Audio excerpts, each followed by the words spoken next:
Hi everyone, my name is Ashley Hayes. I'm a teacher here at Glow Yoga. I've been practicing yoga since I was 15. I've been meditating since I was 10. Love to incorporate a lot of my background in both of those, as well as a lot of athletic elements of making sure that we all feel really good by the time we leave.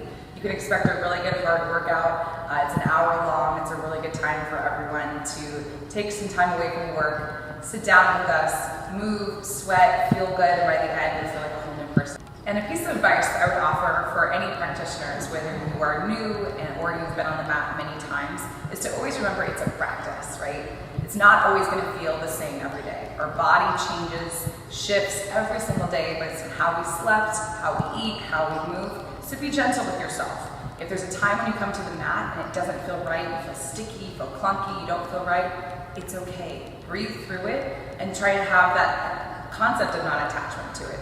The same way as it feels really great and awesome, also allow those learnings to sink in, but don't be attached to it. One more piece of advice for yoga is to always think about your feet. Always think about grounding your feet down, the four corners of your feet, the two big toes, the two pinky toes, the back two edges of the heels. Great for Tadasana, great for any standing posture, helps you really feel grounded here and present right now. Hope to see you in the mat soon.